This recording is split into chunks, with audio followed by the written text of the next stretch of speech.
Rame bener, Masya Allah.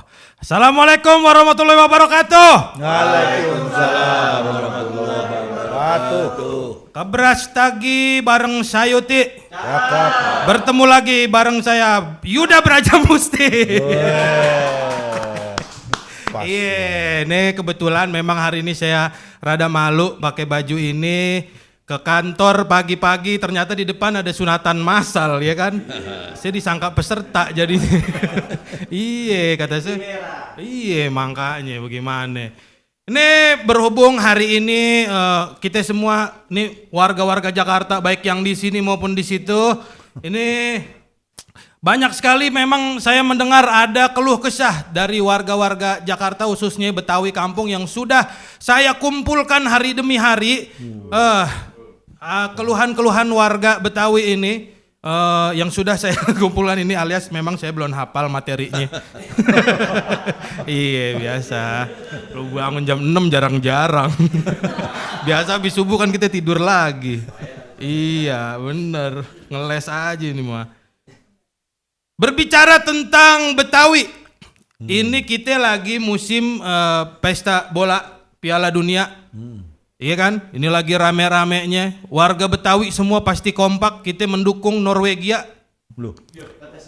Loh, karena ada lagunya. Mana? Aduh, si Halan. Ada lagunya. Kompak.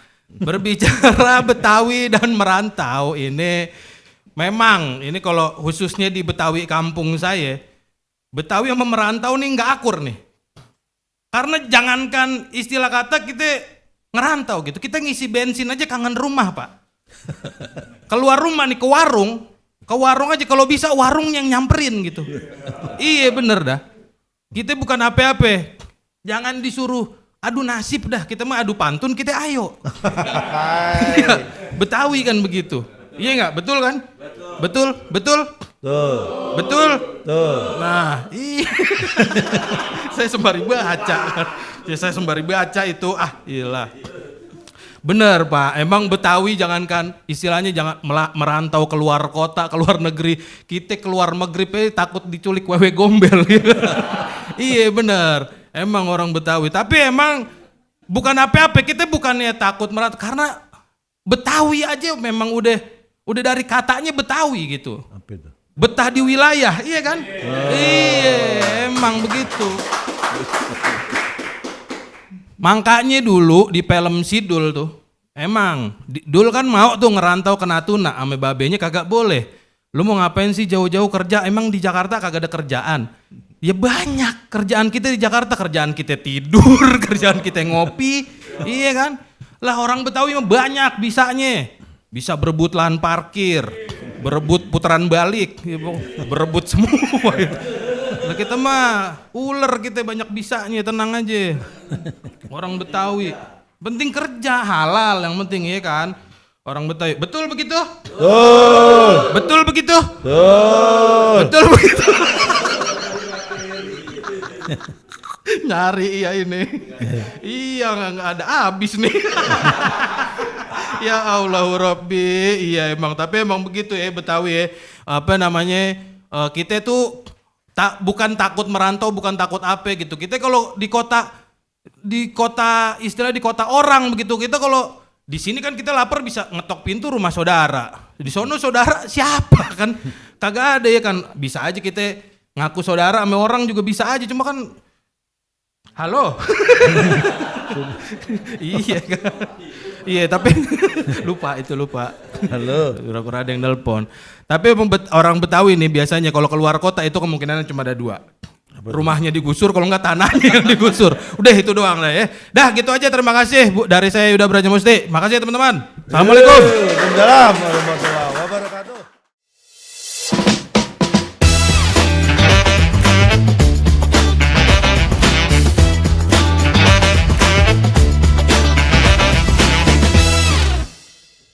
Ya, jumpa lagi kita berjumpa dengan saya Cak Lontong dan Saya bukan. memang Iya kan? perkenalkan. Iya kan takutnya orang ngiranya saya Cak Lontong juga. Nggak mungkin lah. Ya, saya Yuda Braja Musti. Nah, kita bertemu di Ngobrol Bareng Berita Jakarta. Ini adalah program terbaru dari Berita Jakarta yang akan menghadirkan tokoh-tokoh inspiratif Jakarta. Dan ini bukan hanya sekedar informasi, tapi lebih memberikan edukasi untuk warga Jakarta. Berita Jakarta adalah media resmi pemerintah Provinsi DKI Jakarta yang dikelola Dinas Komunikasi Informatika dan Statistik. Wih, tahu banget Baca kamu ya. ini.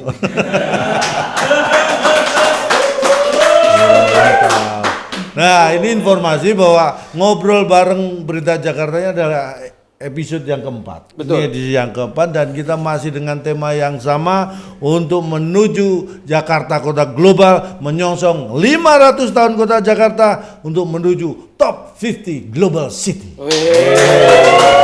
Keren gak nih? Tapi sebelum kita lanjut, Cak, Iya. kita tagline dulu biar makin seru. Apaan tuh? Ada kan, semua siap ya? Siap ya? Kalau saya bilang Berita Jakarta. Untuk Jakarta. Yes. Cakep. Kali ini Sudah. siapa nih, Cak? Ini tamu kita ini istimewa kali ini.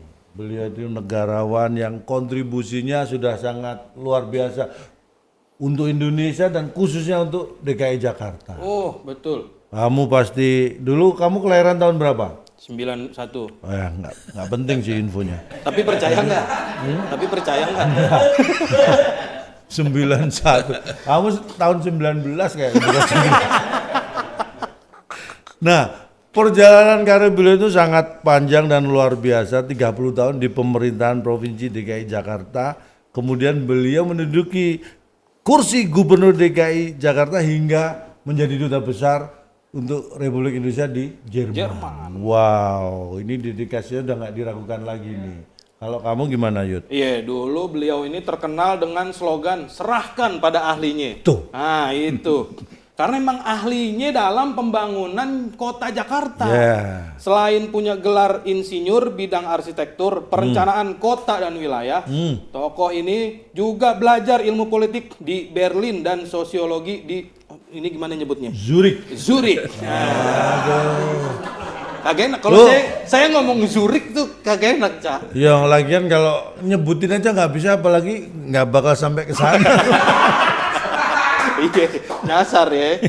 Nah, tapi beliau juga menerima berbagai penghargaan sebagai bentuk pengakuan atas dedikasinya dalam pelayanan publik, diantaranya Satya Lancana Pendidikan dan juga Satya Lancana Karya Satya. Tuh dia keren nggak tuh?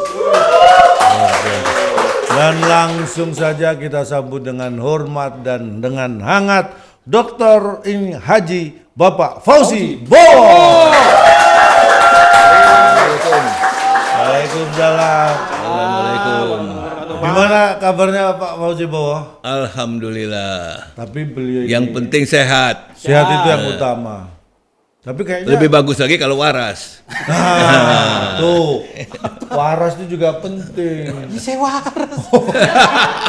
Kayaknya Pantun. nah pantun. Betul.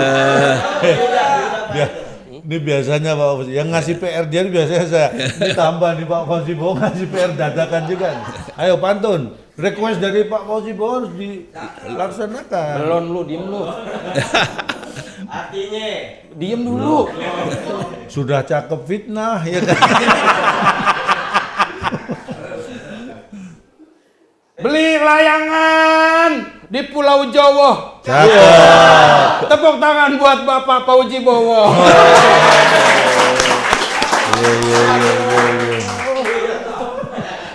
Gue sambut. Nah, Ini dia nih. tahu ini. Dari Menteng, lari pagi ke Balai Kota. Nguber jam tayang, pukul 8 pagi. Karo bukan karena cinta Jakarta, nggak bakal gua ada di sini. Balas lagi yuk. Diem ah udah. Balas. Udah mulain. Iya. Panjang banget sejam isinya pantun doang. Dulu ntar. beliau ini Pak Fauzi Bowo ini akrab dipanggil dengan Bang Foke. Benar. Gitu Bang ya. Boleh kita panggil dengan Bang Foke? Udah 79 tahun nama gua Foke. Wah, sudah Tinggal berapa tahun lagi silahkan aja. Jadi kita biar lebih akrab nih, Lebih akrab. Bang Foke. Ini itu kalau nama Fauzi Bowo kemudian panggilan kok bisa Foke tuh gimana Nah, ceritanya? ini ada ceritanya dikit. Nah, Cerita panjang nggak apa-apa ya. Kalau Kalau mau dipotong tergantung redaksi. nanti yang dipotong yang bagian stand up-nya dia. Terus saya ngapain tadi? Jadi saya lahir di Betawi. Asli. Belum bisa ngomong, baru bisa teriak. Iya. Itu ada suster temennya ibu saya. Maksudnya perawat, suster itu perawat. Nah, yang ngerawat saya juga bulan-bulan pertama atau tahun Oh. pertama. Cuman dia bukan dari sini asalnya, Dari? dari Negoro Londo. Belanda. Jadi dia yang kasih nama saya. Itu namanya nama panggilan lah Panggilannya. gitu. Namanya Foke. Ada artinya itu? Nggak ada, cuman enak disebut aja. Oh kirain. Iya kirain Kan ada. dari Belanda ya. Cuma suster. enak disebut aja. Lebih enak dari bisa aja Mamat. Kalau nggak nama Foke, gue disebut Mamat di Betawi. Benar. Fokus jadi Untung keren ada yang ya. kasih nama kerenan dikit. Iya. Ya kan? Kalau Berarti- Mamat nama Betawi kan di mana-mana Mat. Ada Mat Julik, Mat Petot. Nah, itu. Betawi banget tuh mat apa. Dulu ada tuh mat peci. Peci. Cuman saya mau tambahin dikit. Iya boleh. Lagi itu kan zaman jahiliyah masih. Iya. Republik baru merdeka kan. Iya. Nah, saya termasuk yang langka. Karena siapa tuh? ada yang jatuh panggil PPPK. Langka Karena zaman itu jarang orang yang punya akte kelahiran. Oh. Akte kelahiran asli punya, bukan bikinan pasar pramuka. Wah. Tuh, ini nih. Akte kelahiran asli. Ya, itu masih saya simpan. Jadi zaman itu masih langka ya orang punya akte Jadi kelahiran. namanya Fauzi Bowo. Oh, Sah, resmi. asli. Asli. Akte kelahiran. Kalau kamu dulu tanda kenal lahir ya. Apaan itu? Kan ada dulu istilahnya surat Itu juga dia kagak punya. kenal lahir. Kamu pernah lahir nggak sih? Saya anak kucing apa ya? Jadi itu untung ya kalau beliau kan diberi nama oleh suster. Susternya dari Belanda. Ih, kamu nama panggilan dikasih tukang sayur lewat gimana? Gak kok bisa tahuan bapak sih? Saya aja nggak tahu cerita itu. Yang jual sayur kan aku. Jadi semua ada hikmahnya. Ada hikmah. Tapi nama itu bukan segala-galanya. Betul. Ya enggak? Ada orang kasih nama anaknya supaya gampang diingat. Ada. Nah, kayak Mamat tadi. Mamat, Ya. gampang. Makanya dulu- Cuman dia kebingungan kalau anaknya banyak. Abis Mamat apa nih? Ya. Kalau orang Bali kan jelas. Iya ada urutannya. Ya, ada urutannya. Kalau orang Wayan, Betawi kagak ada Made. suka ngacak. Tapi kalau nggak punya ide lagi, balik lagi Mamat lagi. Nah, Ya dari itu diganti ditam- vokalnya lah, Mamat jadi Mumut, Mimit. Iya, anak dari itu terakhir tadi mumet. dari itu ditambahin ada yang bilang ini Mat Juling, Mat Petot. iya, iya. Benar akhirnya. dari Semuanya ciri, semuanya Mamat. cari fisiknya. Tapi yang menentukan sebenarnya bukan nama. Tapi, Itu kan cuma sekedar way to communicate. Ya. what is the name kalau Nah, itu Shakespeare bahasa bilang? Betawi tadi yang saya ngomongin, tanya dia. Ah, itu communicate. Kagak pernah denger bahasa itu tadi apa? Ah, Betawi kagak. ada. makanya sekolah di Jerman atau enggak ke Zurich. Jadi tadi yang menentukan sebetulnya adalah karakter. Karakter. Ya, jadi Attitude karakter itu lebih ya, penting itu lebih daripada penting nama. dan kelakuan. Tuh, Ya, lu sepinter apa juga kelakuan nol. adab nol, akan lewat lo. Nggak banyak temen. Sana. Dia cepet banget deh ngambil kesimpulan. Jadi itulah saya kira cerita nama. Cerita nama. Habis ini apalagi nih kita? Sekarang kita nggak penasaran nih, berarti sudah tahu. Karena selama ini banyak orang mikir gini Bang Foko, apa singkatan? Karena beliau Iya. kebetulan depannya kan Fauzi ya. Fauzi, Foko. Bowo, Kok O-nya. larinya ke Foko, ternyata Iya. diberi nama dari suster yang merawat sejak kecil. Mendingan punya nama daripada kagak punya nama. Iya, jadi panggilannya Apa dua-duanya nggak punya Ini nama. 10 tahun dari sekarang, ya, itu kelihatannya teknologi itu bakal semakin maju, betul semakin nggak? canggih. Pak? Betul, Betul, betul. Pak. Jadi kayak si Elon Musk itu namanya, Oh, iya. anaknya namanya XYZ. Iya, Ya, dia nggak pakai nama, dia sebutnya X apa gitu. X, Y. Lu jangan ikut-ikut dicondet kagak jauh. Cocok. Nggak cocok. Ntar kalau anakmu kamu kasih nama XYZ, temen-temennya manggilnya bukan itu. Abjad. Abjad. Ya jadi Betawi lagi, abjad. Tanya, jangan ketawa aja. Yuni kan lagi respon ini dulu tadi. Lagi ngobar lagi ngejokes abjad tadi. Nah ini sebelum kita bahas nih yang serius-serius, kita penasaran tanya dikit soal Jakarta dari sisi Pak Poke nih. Bapak kan dikenal orang asli Jakarta nih, yang lahir gede di Menteng, Pak ya. Di Menteng. Apa namanya, kalau boleh ceritain dulu gimana tuh kehidupan Menteng kan di sono, tempat-tempat apa ya, Elit, sejarah, elit, tokoh-tokoh penting gitu. Ada yang apa berkesan gitu waktu Nih. masa kecil. Ini apa yang antum bilang tadi benar, nggak semuanya salah, nggak salah, tapi nggak semuanya benar juga. Oh iya, Ada yang salah ada yang berarti. salah berarti nih.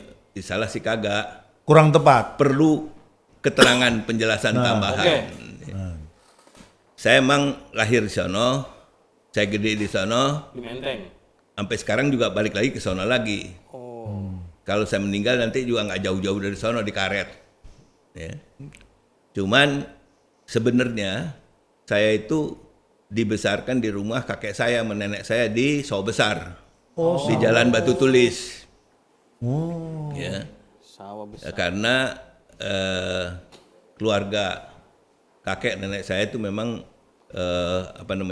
kampungnya di sono. Di Dekat Batu Ceper itu ya? persis, hampir seluruh Batu Ceper itu dulunya tanah partikulir milik keluarganya. Oh. Ya. Masuk yang di Krukut, ada di Taman Sari, sampai ke Petak Singkian. Petak Singkian itu di sebelah utaranya dari, kalau gue bilang Petak Singkian kagak ngerti lu dua-duanya. Ini Ntar saya Yuda ngomong. kakak ngerti, saya saya- nemenin doang. Dan saya ngomong lagi sebelah utaranya Princeton Park, makin kagak ngerti Wah lagi. ngerti lagi. Zurich aja nggak ngerti. Di Princeton Park itu dulu di Mangga Besar ada tempat hiburan namanya Princeton Park. Dulu kita lagi kecil suka ke sono. Ngapain? Dulan. Ngintip-ngintip, nontonin orang pada dansa-dansa. Ya, yang orang kaya-kaya pada dansa-dansa situ anak mudanya. Nah, itu sebelah utaranya itu juga masuk tanah partikulir yang milik keluarga kakek saya. Oh jadi tumbuhnya waktu sebelah kecil di sana. sawah besar. Mengapa itu? saya jelaskan ini? Karena Menteng itu selalu punya dua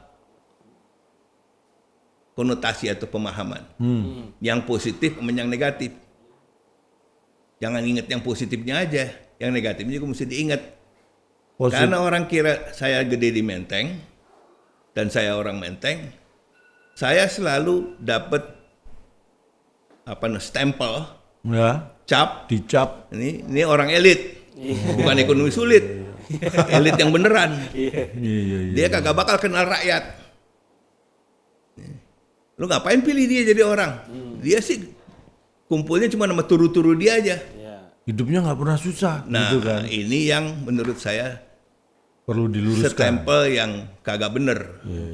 Ya. Teman saya yang dulu besar sama-sama saya di kampung saya di Sawah Besar di Batu Ceper sana, sampai akhir hidupnya pun masih banyak yang komunikasi sama saya. Kerjaannya apa? Jadi kang parkir. Ya, dulu main layangan sama-sama, nguber layangan putus sama-sama. Ya. Yang jadi orang kaya raya juga ada. Iya, betul. Kalau Anda kenal yang namanya Bapak Yan Darmadi itu teman dari kecil tuh. Oh. Tapi jadi orang kaya. Orang ya orang condet mah kagak kenal. Makanya lu tetap dicondet aja udah. Jangan maksa-maksa ke Menteng, malah kesasar nanti lu. Jadi itu diluruskan jadi itu tuh. teman saya banyak yang jadi tukang parkir, jadi tukang ya pekerja kasar, ya, sampai akhir hidupnya komunikasi baik sama saya.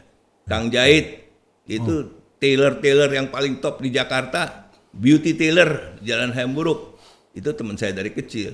Oh, jadi bagi Anda yang ingin Si Akong. membuat jas atau baju Kenapa jadi iklan sih? Bromo temennya Pak Fokker. Itu ada lagi teman saya satu lagi sekarang jadi penjahit apa namanya custom tailornya orang-orang istana semua. Wih.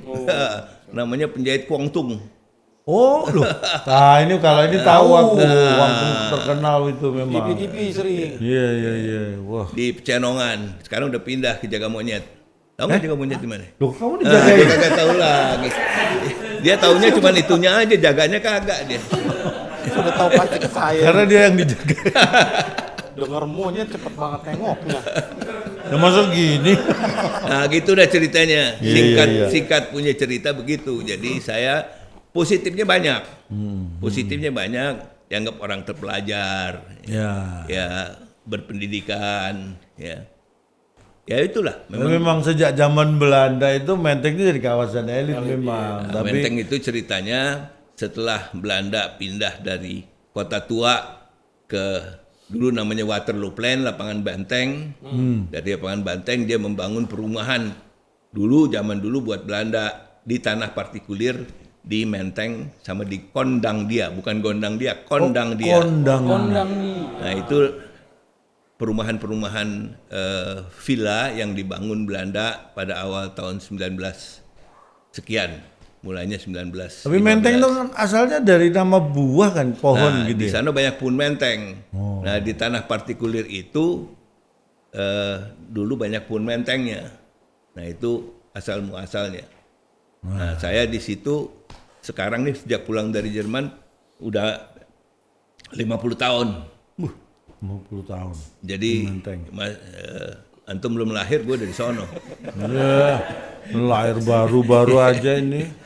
Ini mana hampir dianulir nih kelahiran offset. Nah, ini Bang Fokker juga identik atau ya sering lah ini kita sebut Jerman. Karena dulu sebenarnya Bang Fokker ini menurut cerita pernah diminta kuliah di Al Azhar Mesir sama kakek ya, Bapak Kiai Haji Abdul Manaf. Nah, salah satu tokoh penting di NU nih beliau nih. Sampai ada cerita nggak jadi ustadz malah jadi insinyur dari Jerman. Ini benar Bang Fokker? Tidak sepenuhnya juga bener. Waduh. Jadi Oh, temenin dah. ini sumbernya dari mana nih?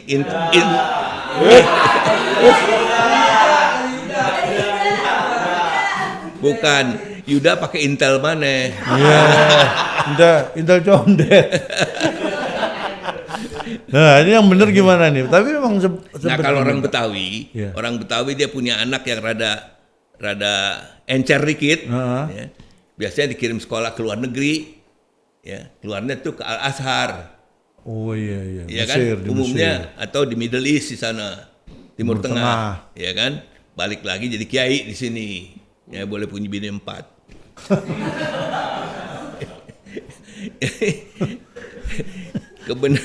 Kebenaran mak saya tuh dulu pernah sekolah sebelum perang di negeri Belanda. Jadi sedikit beda lah. Pemikirannya beda lah Sedikit ya. beda. Jadi waktu kebetulan saya lulus SMA di sini termasuk yang encer lah. Dicariin sekolah saya di negeri Belanda sama sekolah saya di sini. Dulu saya sekolah di Canisius. Jadi begitu lulus saya dapat tempat di sono. Tapi saya nggak sekolah karena saya ikut demo di sini sama Bang Akbar Tanjung sama teman-teman dari kami di Fakultas Teknik. Udah 2 tahun, mak saya tanya sama saya, lu masih mau sekolah apa kagak? Ya, Lu 2 tahun demo terus nih Pak Bang Fokker. Zaman itu nggak berasa, Cak. Iya. Ya, Terus tawarin sekolah lagi, masih pengen nggak? tanyain ya, saya sekolah, ini saya berangkat ke sana. Ke Belanda? Ke Belanda, tapi dari Belanda saya pikir ini Belanda apaan kayak gini, dari dulu nggak ada perubahan, saya pindah ke Jerman. Belanda aja nggak ada perubahan. Padahal udah lama jajah kita nggak ada perubahan juga. Bukan, waktu itu kan anak muda kan ngelihatnya dengan kacamata anak muda kan. Waktu itu di Belanda mau kuliah apa sebenarnya? Saya udah Bang Fok? diterima arsitektur di Delft. Oh, arsitektur juga. Di Delft. Delft. Begitu kota fakultas teknische Hochschule yang paling terkenal di Di Belanda. Belanda. Terus akhirnya pindah Jerman di mana itu? Pindah ke Jerman, saya pindah ya ke tempat saya mulai sekolah di Braunschweig waktu itu. Susah disebut, nggak usah sebut. Zurich yang gampang aja susah, apalagi yang itu tadi ya. Braunschweig. Arsitek. Jadi untuk masalah menata kota itu udah punya modal yang kuat, arsitek. Dulu kamu kuliah apa? Saya kuliah ngambil komputer saya. Ketangkep kan? Ini saya penasaran Pak, tapi ini apa boleh dong sape-sape warga Jakarta nih pakai bahasa Belanda, apa Jerman, ye. Who is it, Bejo? Apa tuh artinya? Nah, katanya lu bilang gua suruh ngomong Belanda. Iya, artinya. Gua pikir lu ngerti. Lu cuma minta doang lu ya? Nggak ngerti. Ya elah, artinya apa? Nggak, saya bantuin nanya. Kalau saya itu sebenarnya nggak ngerti juga. Artinya comment allez-vous? Tambah nih. Prancis nih. Oh, paling nggak lu tahu bahasa Prancis. Tahu. Nah, itu ngerti dikit. Oh. Banyak makan buncis ya. Lokusong lomu ya. Apaan? Teloku gosong telomu piye?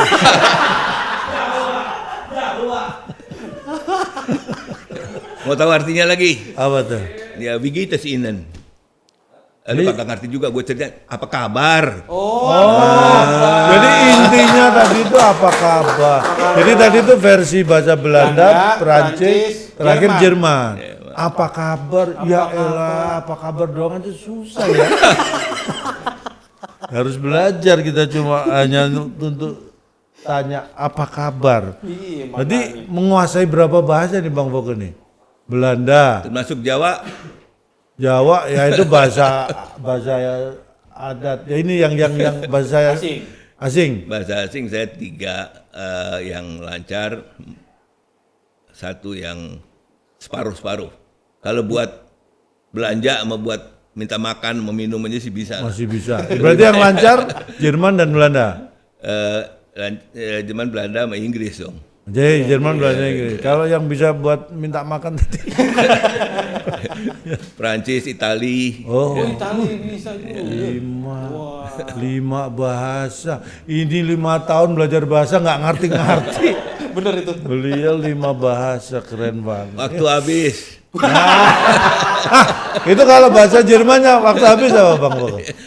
Waktu habis bahasa 1 kata cuman. apa tuh? Fertig. Kemudian warga Jakarta. Nih warga Jakarta, vertik itu artinya waktu habis. Waktu habis bukan berarti selesai, karena masih ada segmen berikutnya. Betul sekali. Ini semakin asik ngobrol bareng Bang Fok. Jangan kemana-mana, tetap di Ngobrol Bareng Berita Jakarta.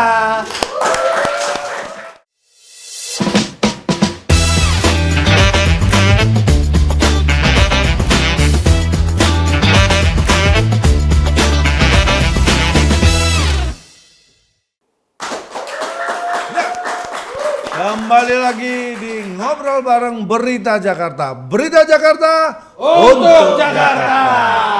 Nih, masih bersama Bang Fok, panutan kita nih. Bang, ini sekarang kita akan berbicara tentang budaya Betawi ini. Karena seperti kita tahu Bang Fok ini adalah Ketua Dewan Adat Betawi. Nah, ini kalau menurut Bang Fok ini, Bang Fok kan pernah ingin menjadi bahwa Betawi asli ini, orang Betawi asli bisa memimpin Jakarta, kemudian mungkin punya pandangan tertentu khusus tentang budaya Betawi ini seperti apa nih Bang Fok?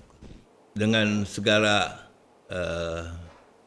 kekurangannya, kaum saya ini kan selamanya sampai dengan saat ini masih terbebani dengan image yang sederhana. Ya. Ya. Maaf, para komika juga condet lah. Ya. Ini itu, padahal condet itu juga banyak orang terpelajarnya Betul. dan lain sebagainya. Itu juga halnya dengan Betawi. Kita punya banyak saintis, cendekia, ya. Tapi stigma yang masih saja terbawa serta itu adalah ya yang terlalu sederhana. Padahal ini abad ke-21. Saya kira kemampuan warga saya itu tidak kalah, bahkan setara, dan dalam banyak hal ada yang lebih menonjol daripada kelompok masyarakat lainnya. Ya. Betul. Kalau dari dulu memang kan orang kenal di kalangan masyarakat Betawi, oh dia siapa? Kepala kampung. Ya, belakangan lurah. Itu kan banyak juga lurah yang engkongnya lurah, bapaknya lurah, anaknya lurah juga gitu. Ya, itu di daerah pinggir Jakarta masih, sekarang mungkin nggak ada lagi, tapi dulu-dulu itu merupakan stigma yang melekat. Turun-temurun Ya. gitu ya. Yang kagak ada bapaknya gubernur, anaknya gubernur, itu kagak boleh. Ya. Itu ceritanya. Tapi saya kan alhamdulillah pernah jadi gubernur di sini. Betul. Jadi kalau orang Betawi boleh dijadiin kayak benchmark. Benchmark. Ya, jadi apa tuh namanya? Apa bahasa Jawanya? Ya jadi semacam pattern lah. Ukuran lah, Panutan, ukuran standar lah. patokan. Ya. Ya. Jadi mudah-mudahan satu saat bisa lagi ada jadi orang Betawi yang bisa jadi kepala kampung di sini di Jakarta, jadi gubernur. Amin, amin. Kita doain. Itu yang pertama. Jadi balik lagi ke pertanyaan Anda.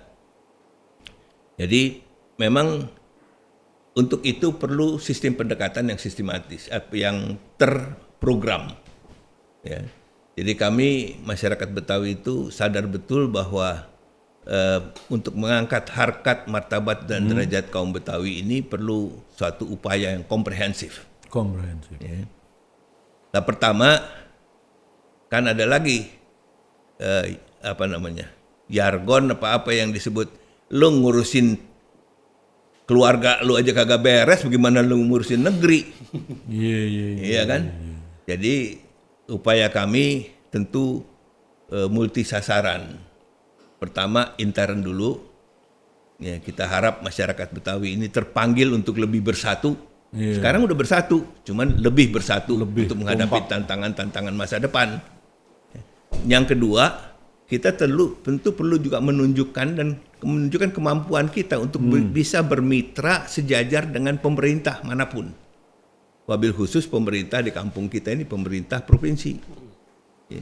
Kalau kita nggak mampu, itu selamanya nanti pemerintah bilang, lu terima jadi aja dah. Iya kan?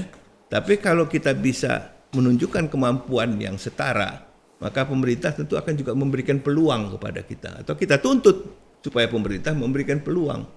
Iya. Kalau misalnya ada peluang untuk menjadi wali kota, kita punya calon yang bisa dijadikan wali kota, memenuhi syarat semuanya. Silahkan dia bersaing. Kalau ada yang lebih pintar dari dia, ya orang lain yang jadi, kita ikhlas juga. Iya. Ya. Tapi jangan dari mula peluang itu ditutup.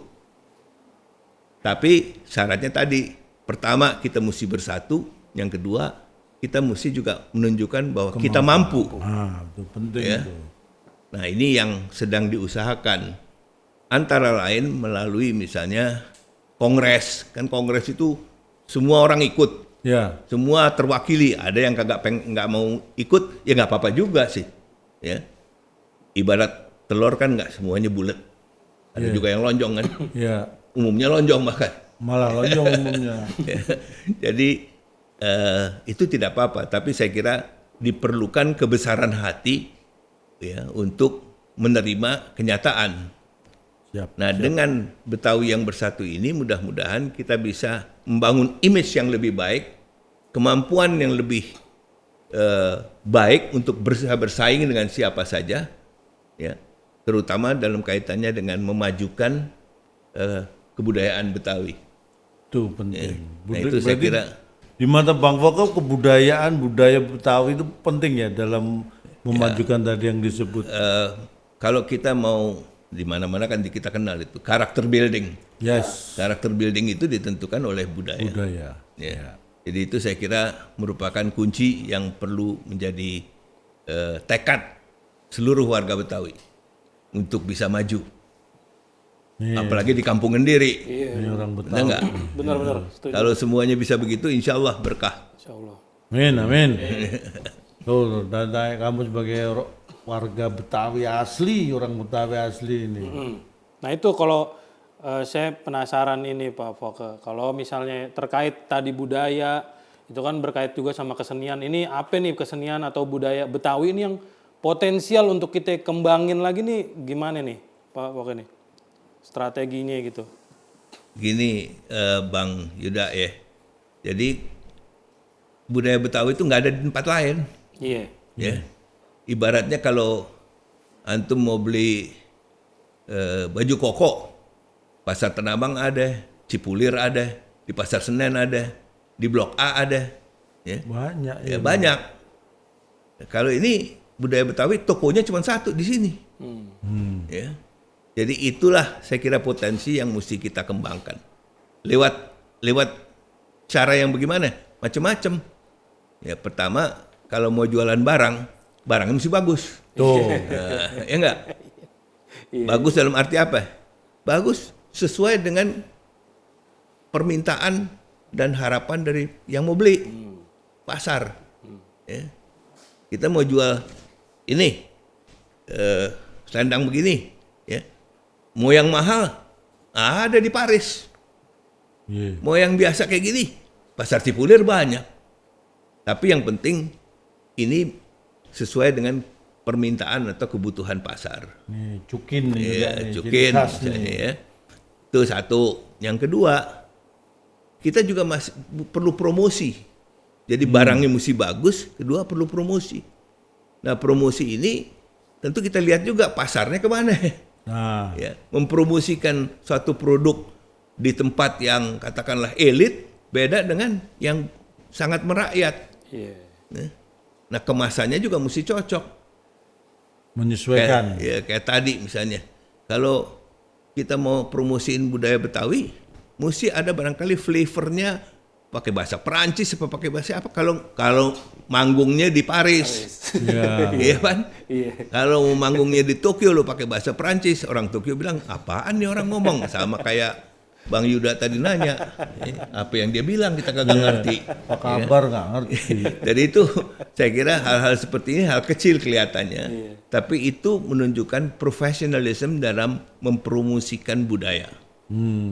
Sekarang udah nggak zamannya lagi amatiran, Yes. ya. Kesan amatiran itu harus kita tinggalkan. Profesional dalam arti dalam berbagai format, yang sederhana sampai yang paling sophisticated. Ya. Gitu Bang. Siap. Tuh, budaya Betawi. Karena budaya itu ciri khas ya, identitas bagi Identitas, suatu wilayah. Nggak ada di tempat lain. Tuh. Anda mau pergi kemana juga. Kalau orang berkunjung ke suatu negara, misalnya kita pergi ke Mekah, ya ini ibadah lain lagi deh. Jangan ambil Mekah. Nah, contoh kita pergi ke Tokyo, Tokyo, mau Jepang. jalan-jalan. Yang kita cari kan bukan barang yang ada di sini, Iya. Iya pasti. ya kan?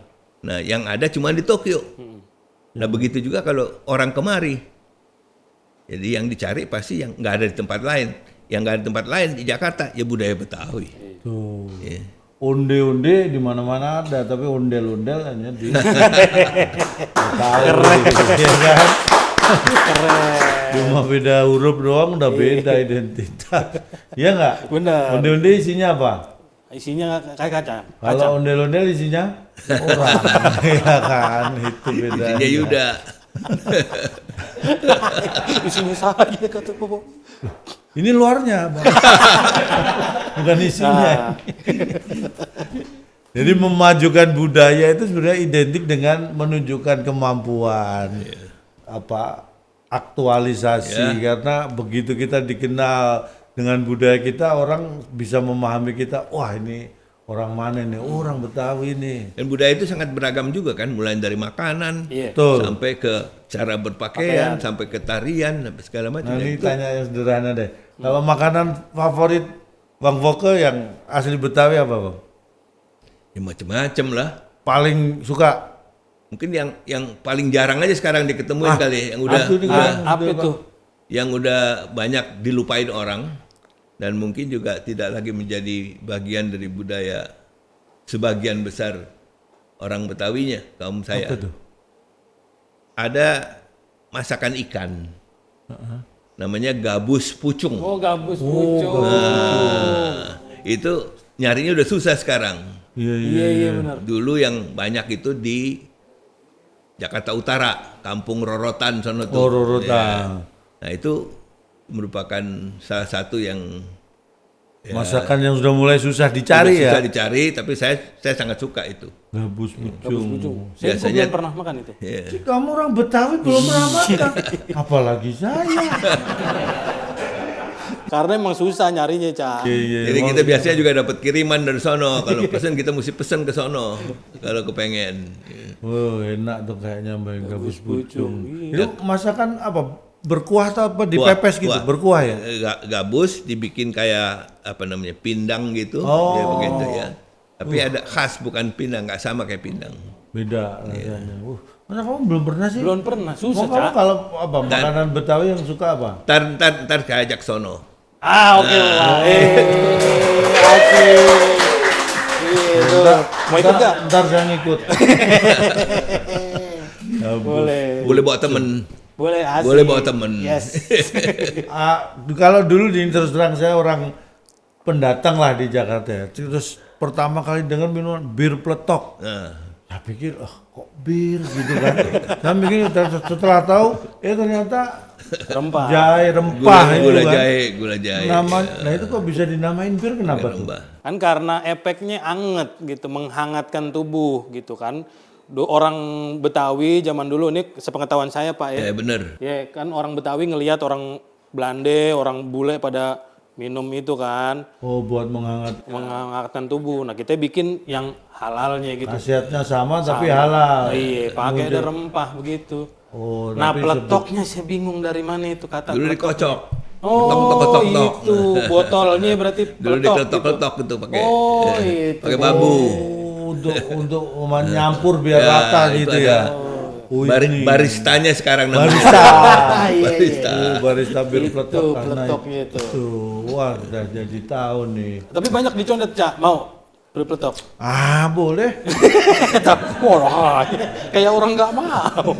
Lu kan kalau gitu kan harusnya nggak usah nawarin ya Bang Boko, bawa aja langsung. Ya nanti saya ajak ke Sini balai kota banyak. Iya. Gubernur kalau ada tamu disediain. Ah, tuh. Iya, makanya saya jadi tahu. Habis ini ntar suguhannya situ biar peletok. Iya benar. Harusnya gitu. Boleh nih. Nih makanan favorit gabus pucung. Ini aku minuman suka banget tuh karena rempah-rempah saya suka. Jadi biar peletok cocok. Cuman nggak boleh kebanyakan gula.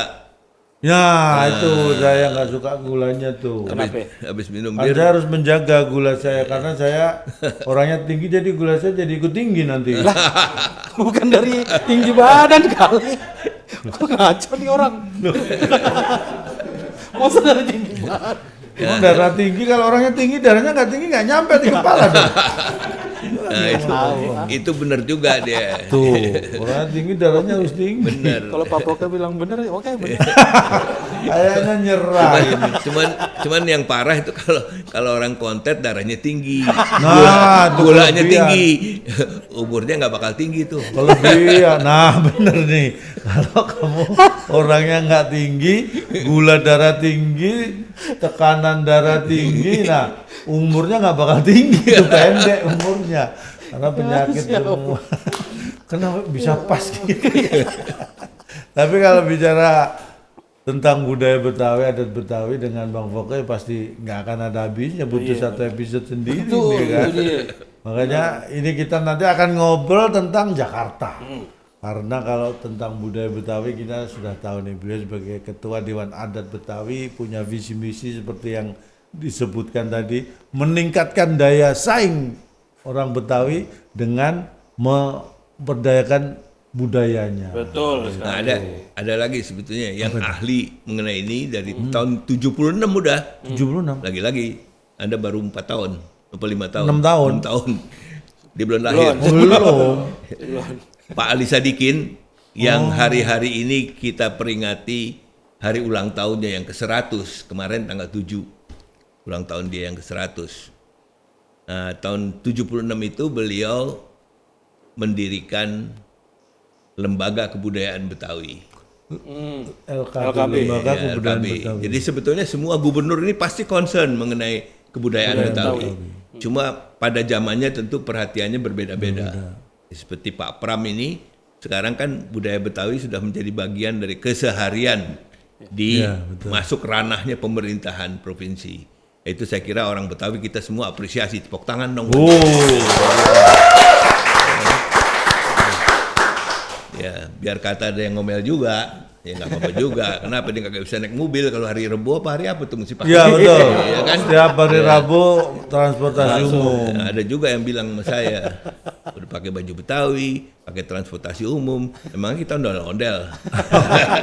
Ya yang ngomel begitu sih sah-sah aja, tapi untuk kebudayaan Betawi saya kira suatu hal yang sangat perlu diapresiasi. Lagi-lagi tepuk tangan. Nih, kamu sering-sering pakai baju gini. Bukan baju Betawi kok. Jangan lihat wajahnya. Jadi menarik sekali. Nah, kita nanti akan berbicara tentang pembangunan Jakarta karena beliau ini saya spill sedikit ini. Apa? Gubernur DKI Jakarta pertama yang dipilih secara langsung.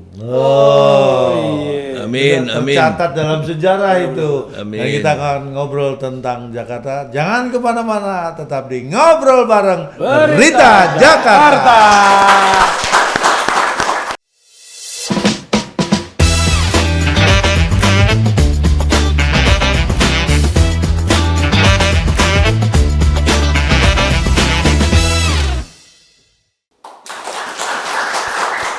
Ya, dan kita kembali lagi di Ngobrol Bareng Berita Jakarta. Masih bersama Bang Foke. Tadi saya sebutkan beliau ini gubernur DKI pertama yang dipilih secara langsung oleh rakyat ya. Karena sebelumnya pemilihan gubernur itu memang metodenya belum secara langsung dipilih. Itu tahun 2007 kalau nggak salah. 2007, betul.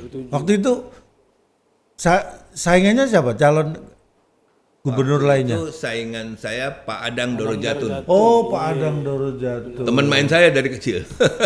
Dulu beliau Wakapolri ya, Pak? Pernah. Pak Adang. Pernah Wakapolri waktu itu beliau ya. Nah, Dannya 2 calon waktu itu. 2 calon. 2 calon karena waktu itu partai yang lain tuh ombyoan semuanya mendukung saya.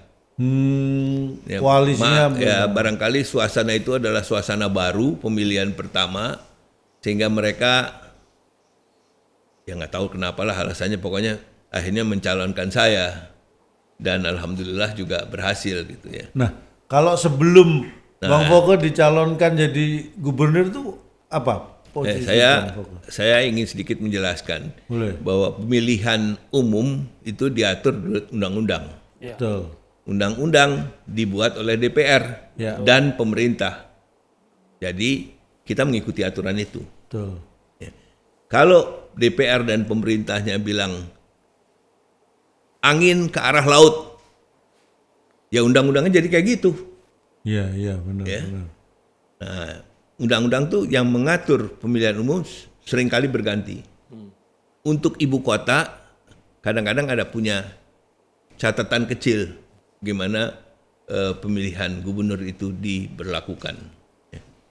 Karena ini daerah khusus kan. Daerah khusus. Tapi secara umum pemilihan kepala daerah itu yang sangat signifikan perbedaannya antara sebelum Pemilihan langsung. ya, reformasi Ya. dan setelah reformasi itu dulu memang dipilih, tapi yang milih presiden. Itu juga ada cara pemilihan yang sangat unik. Perlu nggak saya ceritain? Boleh, biar ini pengetahuan juga. Ya itu menurut Undang-Undang 5 tahun 74 itu, jadi DPRD di mana aja memilih 3 orang calon. Mengajukan 3 orang. Mengajukan kepada pemerintah pusat. Pemerintah pusat dorong lagi ke presiden. Presiden pilih nanti di antara 3 itu. Logis kan? Ya. Nah itu yang berlaku pada saat itu. Tapi yang 3 ini kalau nggak didemenin presiden kagak bakal nyampe ke sono. Itu yang bikin Bang Yuda sama Mas Cak Lontong jadi ketawa. Nggak nyampe ke sono. Nah itu setelah itu bertahap. Itu Dipilih tahun undang-undang tahun 74 ya itu ya. 74. Kemudian setelah reformasi ganti lagi. Nah waktu Pak Sutioso kedua kali, Pak Sutioso pertama itu dipilih malaikat. Dipilih malaikat. Ya. Itu tahun 97 ya. Pak Sutioso pertama itu 97. 97. Nah, habis itu tahun 2002 sistem pemilihan berganti, dipilih DPRD. Nah, saya mendampingi Pak Sutioso jadi wakil. Tuh. Ya. Habis itu dia bilang gue nggak bisa maju lagi, udah lu maju sendiri. Ya. Nggak, memang kepengen saya sih maju sendiri dari dulu juga. Gitu ya. Dan akhirnya itu 2007. Bukan kan tadi saya bilang yang sedikit kenal Jakarta kan saya. Iya. Ya. Yang nggak kenal banyak. Dan akhirnya 2007 beliau menjadi gubernur DKI dengan pilihan langsung dari rakyat. Nah, itu Tapi mohon maaf Pak, saya dulu kagak milih Bapak. Ya lu belum punya hak suara, lu masih umur berapa? Kan syarat pemilih itu 17 tahun atau sudah menikah. kagak apa-apa. Yang nggak milih juga akhirnya kan gubernurnya saya pada waktu itu. Jadi Ya. kagak apa-apa. Oh. Tapi yang jelas ini merupakan kebanggaan. Ya, dipilih rakyat nomor 1 dan kedua jadi orang Betawi pertama yang dipilih ya. buat jadi kepala kampungnya. Iya. Ya, itu bukan luar biasa buat saya. Saya memang dari dulu niat saya cuma 1. Nah, boleh cerita sedikit nggak nih? Boleh, latar boleh. belakangnya. Boleh, Pak. Ini pokoknya Jadi Pak- latar Bang belakangnya Bobar. begini. Boleh Pak. Oh, boleh semua nih. Jadi saya dulu jadi konsultan di Bappenas di pemerintah pusat lah. Ya.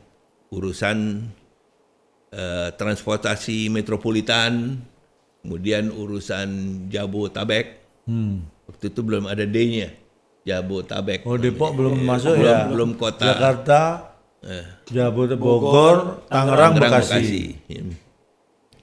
Kemudian saya banyaklah berkontak dan berhubungan erat dengan bos yang di Jakarta, namanya Pak Ali Sadikin. Nah, Pak Ali Sadikin lah yang boleh dibilang menggugah saya dengan kata-kata, Fauzi, lu kan orang Betawi, ngapain lu kerja buat pemerintah pusat? Ini kampung lu perlu Anda. Ya. Lu kerja aja di sini. Dan kebetulan saya memang ngopenin pada saat itu urusan Jabotabek tadi. Di akhirnya saya mandek di sini. Ya, saya mulai dari bawah. Dulu namanya bironya gubernur di sini ini namanya Biro 2 pakai Romawi. Dua Romawi. Romawi. Itu bidang apa itu dua Romawi? Oh, itu macam-macam.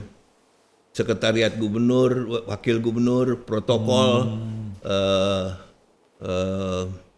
sandi telekomunikasi, hubungan masyarakat, kerjasama luar negeri. Nah, bosnya dulu kepala biro saya itu Pak Wardiman Joyonegoro yang pernah jadi Menteri Pendidikan dan Kebudayaan. zaman Pak Habibie dulu. Nah, terus saya itulah berjenjang jadi kepala bagian, jadi kepala biro mandek 13 tahun saya jadi kepala biro. Gubernurnya ganti dari Pak Ali Sadikin, Pak Cokro, Pak Prapto, Pak Wiyogo, Pak Suryadi, kemudian Pak Sutioso, sampai alhamdulillah bisa jadi gubernur sendiri. Jadi alhamdulillah Bang Yuda, kita nggak budek, ya. Kita waras, ya, nggak gagu. Jadi kita banyak belajar selama 13 dalam perjalanan saya itu sampai bisa jadi pemimpin sendiri di sini. Tepuk tangan harus diapresiasi. Semua memang harus melalui proses yang benar untuk melahirkan seseorang yang tepat di masanya. Betul, betul. Tapi ya mau percaya mau enggak, ya keberuntungan juga akhirnya. Ada di perjak itu ya. Ya saya kira faktor itu kita mesti percaya sama Allah. Kalau udah takdirnya ke sono ya ke sono. Iya, iya. Nah, ini mungkin pada saat itu tahun 2007 Bang Foke jadi gubernur. Ya. Nah, tantangan waktu itu apa untuk memimpin Jakarta? Dan Pasti beda dengan Ini sekarang. ceritanya panjang. Pendekin boleh ntar dipotong sama redaksi. Udah tenang aja Pak. Jadi mengapa saya jadi gubernur, bisa sampai ke level gubernur. Pertama, mulai dari tahun 97. Pak Sutioso jadi Sutioso gubernur pertama. di sini. Saya kenal sama Pak Sutioso, ya kenal, bukannya nggak kenal, tapi tidak terlalu akrab juga pada saat itu. Pak Sutioso itu, terus Pak Sutioso rezekinya sedikit berbeda dengan yang lain. Apa itu? Krisis. Oh, iya 98. Ya. Itu krisis luar biasa yang dialami pemerintah DKI. Dia cari sekretaris daerah. Dia undang banyak orang. Saya juga nggak tahu kenapa saya diundang. Saya waktu itu jadi kepala dinas pariwisata. Oh. Saya diundang paparan konsep. Kalau krisis kayak gini lo mau bikin apa? Bagaimana jalan untuk membawa keluar Jakarta ini dari krisis? Ya alhamdulillah konsep saya yang diterima, saya jadi sekda. Nah itu tantangan yang luar biasa yang saya hadapi. Ya, bahkan selama perjalanan saya sebagai pegawai negeri ASN ini, saya kira itu adalah tantangan yang paling berat yang dihadapi oleh, yang saya hadapi. Nggak tahu orang lain ngerasain apa enggak. Mestinya sih ikut ngerasain. Mengapa? Contoh yang konkret. Biasa nih, DKI kan begini nih. Kalau ada acara, ada kue, ada saji-sajian segala macam kan. Ada honor pula kan. Nah, udah lo kalau urusan honor masing-masing colek-colekan dia. Saya serahkan semua Pak Mas saya. ke bini. Ngapain serahin Ya, kamu? ada banyak orang Betawi amplopnya juga yang diserahin. Isinya dia kantongin. Jadi kalau itu dia Pak. Jadi pada saat krisis itu pertama yang saya potong ya itu semua. Nggak ada tuh. Aku aja kagak ada. Konsumsi. Semua hilang. Apalagi kembang. Takutnya kalau nggak ada konsumsi, kalau ada kembangnya dimakan gitu kan. Jadi berangkat semuanya nggak ada. Itulah. Ya Berarti dimulai dengan itu tadi. efisiensi itu. Nah sekarang kan orang pada ngomel semua. Saya bilang, Pak Gubernur yang terhormat, Bapak kan pimpinan kita semua rame-rame nih. Nah, jadi pemotongan segala macam ini, penghematan efisiensi mesti mulai dari diri Bapak. Nah, Pak Sutioso waktu itu ya. Pak Sutioso. Terus reaksinya Habis gimana? itu saya ngikut, semua wakil gubernur ngikut. Ada 4 wakil gubernur waktu itu masih. Oh iya, ada 4 wakil gubernur ya. Jadi kita semua mesti jadi teladan. Bapak yang paling depan. Dia gini, ya. Ya makanya. Jadi ya buat saya. Buat saya juga.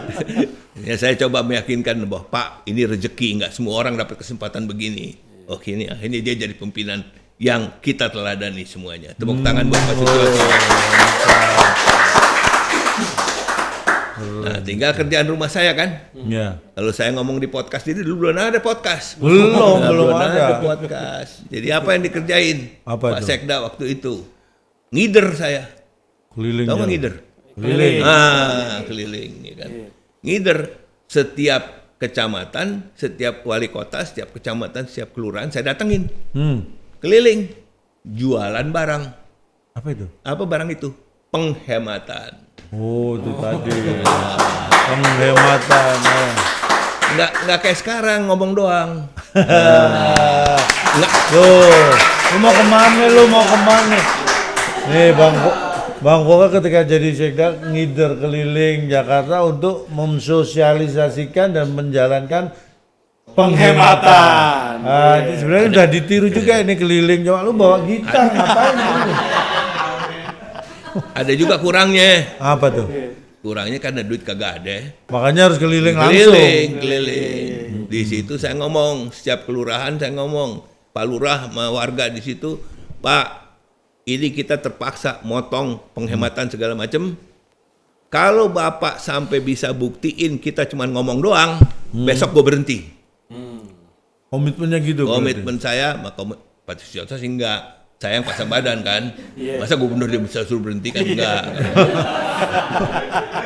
Saya yang berhenti gitu Pak Sekda. Ya alhamdulillah semua pada ngikut dan kita berhasil. Waktu itu anggaran kita baru masuk ke lingkup triliun.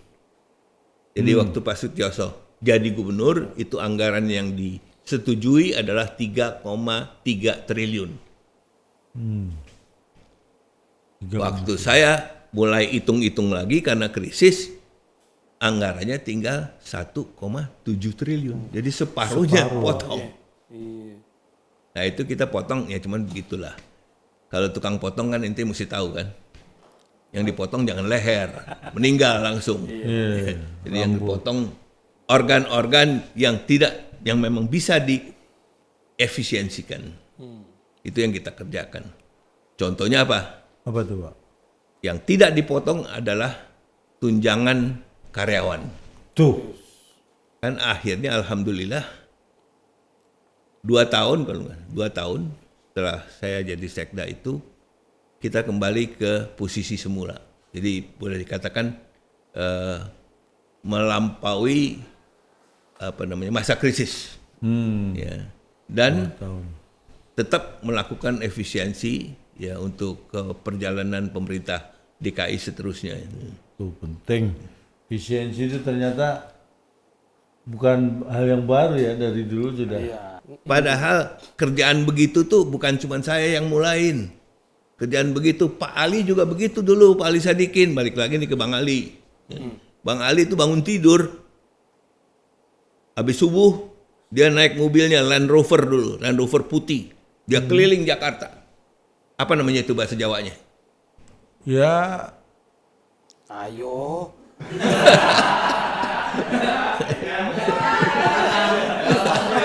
ya termasuk belusukan juga. Gitu loh, dengerin loh. Itu Dulu saya tuh pernah pernah membaca cerita tuh. Dulu Bang Ali tuh ketika keliling Cigwe itu malah dulu pernah negur kalau nggak salah supir apa ya, truk atau apa. Jadi secara langsung Agar ini ya masyarakat ya.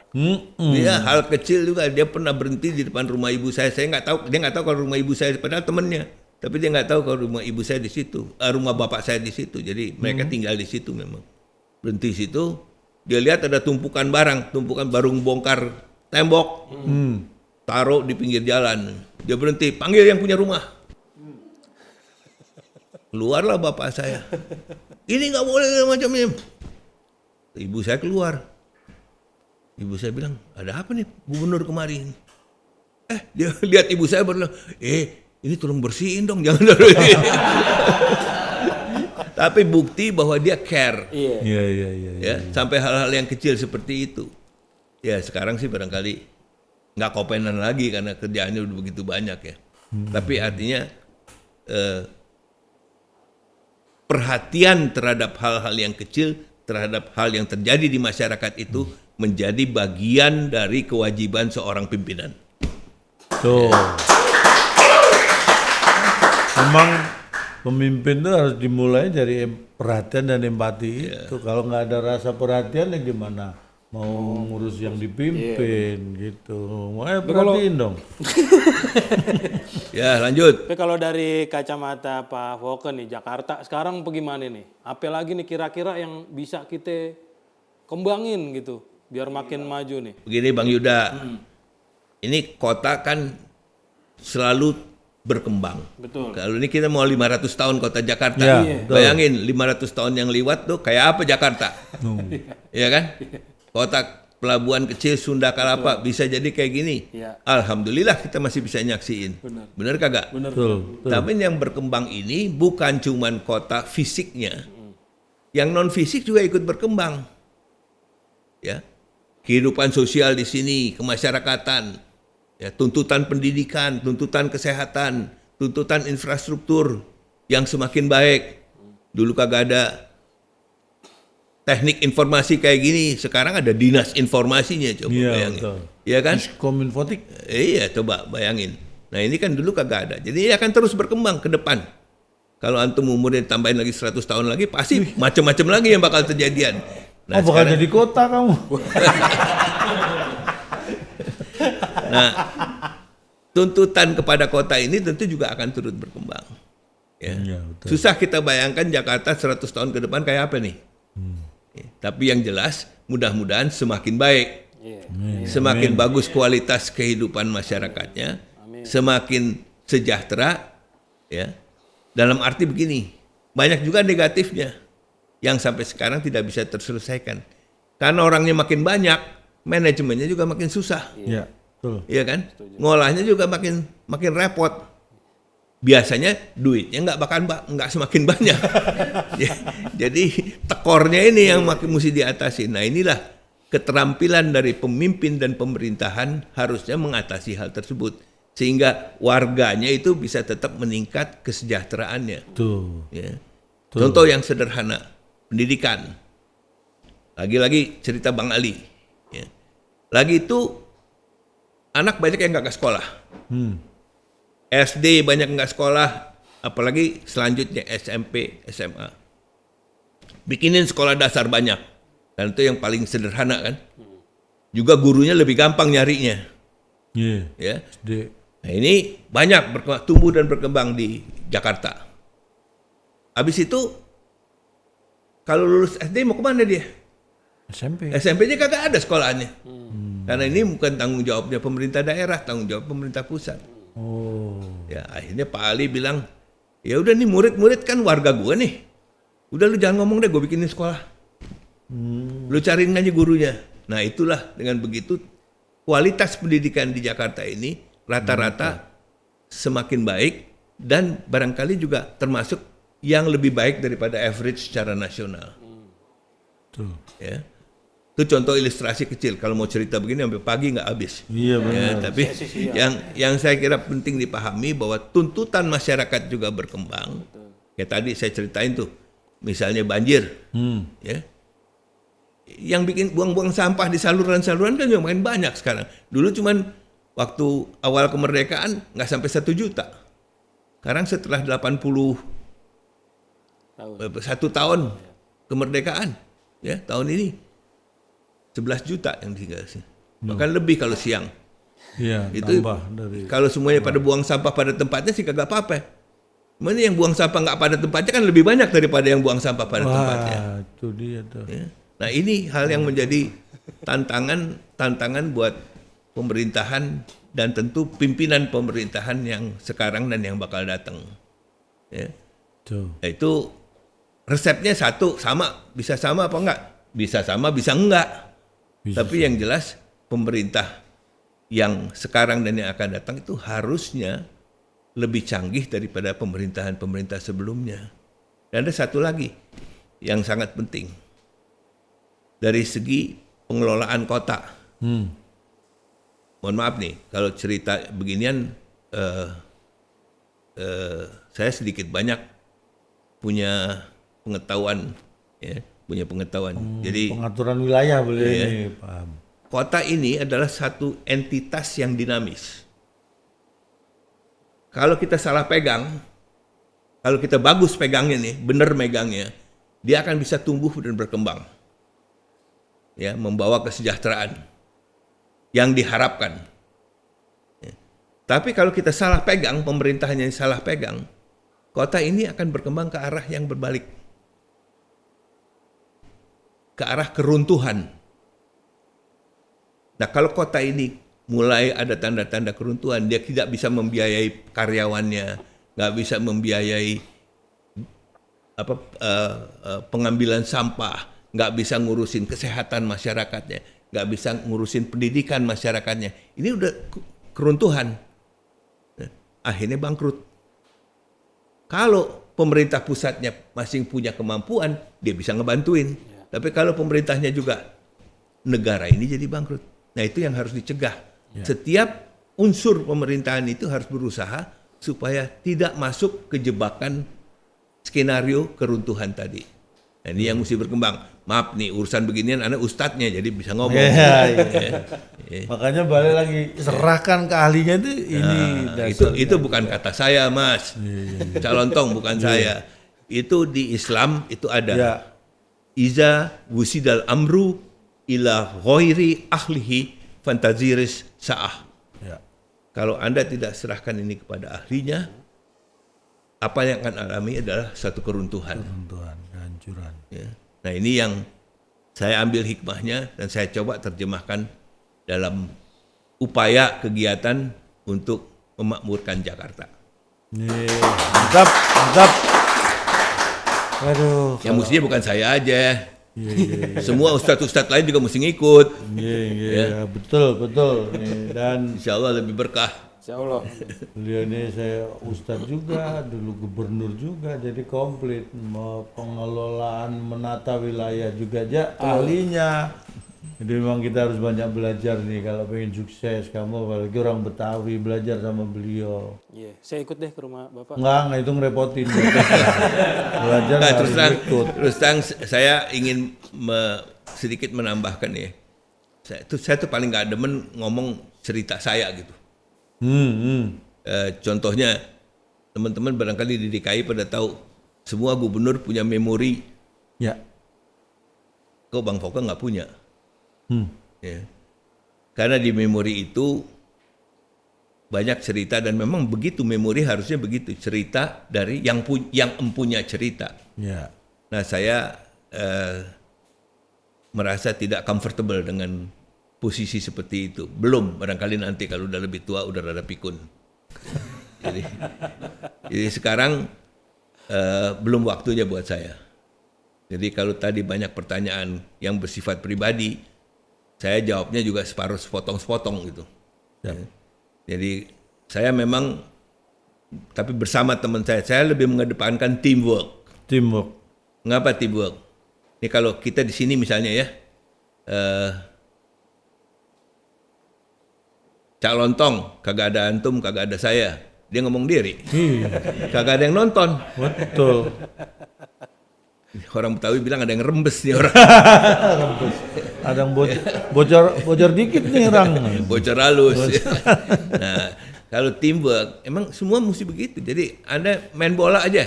Betul. Ya, main bola kan nggak bisa single. Ya. Iya kan? Jadi teamwork. Yang menang biasanya tim yang baik. Yang berhasil adalah teamwork yang baik. Mau main apa juga, mau bikin apa, mau kerja apa juga. Kepala biro atau kepala dinas, ibu kepala dinas. Kalau kagak ada anak buahnya dia mau kerja apa dia? Iya. Ya. Teamwork yang utama. Dari itu termasuk pandangan saya juga mengenai seorang gubernur. Ini yang ngomong pernah jadi gubernur, jadi ngerti gue. Iya, pastinya. Kalau anak buah dia nggak membantu, mensupport, nggak ada hasil yang bisa dicapai. Ya. Tapi biasanya ada udah giliran dapat satya lancana, dapat penghargaan segala macam, anak buah kagak dihitung. Itu yang bahaya. Dia ketawa lu maksud apa ketawa? Jangan gitu dong. Lanjut apa lagi nih? Dekat. Nih mungkin tapi justru kita bertanya apa yang ingin disampaikan. Ini gambaran sedikit tentang Jakarta ini Bang Foke. Ada nggak mungkin 3 kata yang menurut Bang Foke paling pas mewakili untuk Jakarta?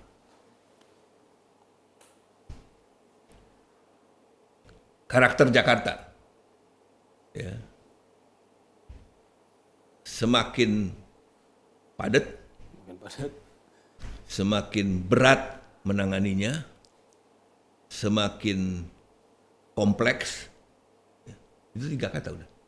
Udah. Padat, semakin padat, berat, besar, dan kompleks. Kompleks. Itu dia. Itu tantangan ke depan tuh.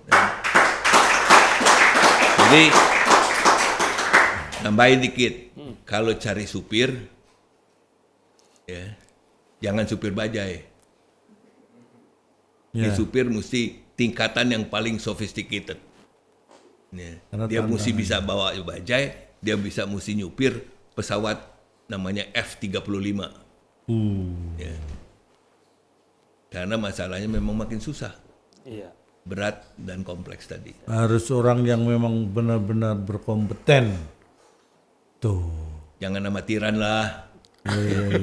Iya. Jadi kalau nanti Bang Yuda sama Cak Lontong ini termasuk tim penguji atau pimpinan daerah pada masa pilkada yang bakal datang, saran saya sederhana.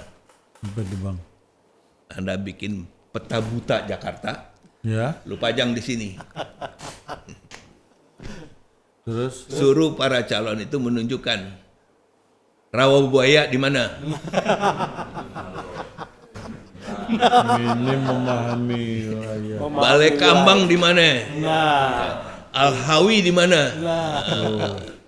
Kalau dia kagak ngerti, artinya dia tidak kenal Medan. Betul nggak? Ya, betul. Ya, kalau supir yang tidak kenal Medan suka nyasar, benar nggak? Betul. Iya, nggak perlu sen kanan belok kiri. Iya. Nyasar aja udah kebangetan. Ini bahasanya bahasa keseharian tapi maknanya dalam banget gitu ya. Wah, jadi harus menguasai Medan, harus paham betul sebelum kita membenahi atau memperbaiki tempat Ya, itu kan kurang begitu. lebih ya. begitulah. Iyalah.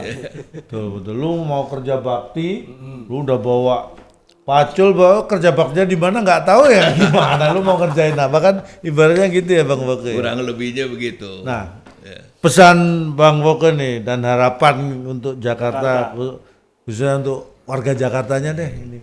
Ini susah juga saya kalau suruh ngomong begini nih. Artinya saya tahu kan tadi besar, berat, kompleks, padat, dan macam-macam. Tentu ntar kalau detailnya kan banyak orang bilang kepengen kagak ada banjir, Ya. ya, kepengen kagak ada macet. Ya, tapi waktunya nggak ada untuk menjelaskan itu lebih panjang. Nanti kita undang lagi Bang Boke khusus untuk bahas itu ya. Ya, karena saya memang dibesarkan di lingkungan Nahdiyin dan keluarga Islami, maka barangkali udah gitu pakai baju begini lagi, Dewan Adat Betawi kan. Jadi barangkali harapan saya itu ke depan bisa saya rumuskan sederhana. Mudah-mudahan Jakarta ini bisa jadi tempat yang baldatun thayyibatun warabun ghafur buat warganya. Amin. Aduh, adem ya rasanya ya. Kalau bicara dengan orang yang punya pengalaman dan secara langsung berkecimpung itu beda, insight-nya itu beda. Ngobrol sama kamu tuh makanan aja nih Bang Boke kalau ngobrol sama dia yang Ya udah dibahas. pas. Itu kan ahlinya dia. Jadi yang nanya yang salah. Masalahnya bukan ahli tentang bikinnya, ahli ngabisinya. Itu pun suatu keahlian tersebut. Wah. Tepuk tangan buat Yuda. Oh. Dan untuk itu kita harus lakukan efisiensi terhadap Yuda supaya nggak ngabis-ngabisin.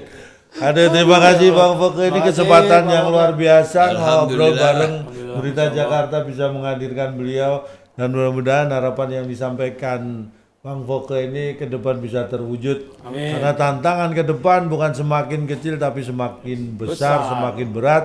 Kita berharap pemimpin ke depan juga punya kemampuan yang semakin hebat lagi untuk bisa memimpin Jakarta dan juga kualitas warga Jakarta juga bisa membawa atau dibawa ke level berikutnya. Amin. Sehingga apa yang disebutkan tadi kita akan menjadi kota yang sejahtera. amin. Terima kasih, sehat selalu Bang Boke. Kita tutup ini ngobrol sebenarnya masih banyak nih karena Masih. tadi beliau belum detail Detail, membahas detail, tentang itu Jakarta dia. tapi Katanya ente mau mantun lagi. Mantun. nah Saya mantun lagi. Oke, sebagai ini kan buat Yang- penutupan harus Yang ada dibayar prize. bakal mantun kan si itu, bukan si ini. emang udah dipancingnya sama Bang Boke mau apa kita? Iya iya. Kan? Iya. Mau Teman-teman udah siap? Lu yang penting lu yang lebih siap. Bukan Lagi mikir temen-temen. dulu. Oh sambil. Oke. Ya. Belum. Mau bertamu ke Mekarta? Sampai ketemu di Ngobrol Bareng Berita Jakarta. Terima kasih buat semuanya Mas Calontong, terima kasih. Siapa?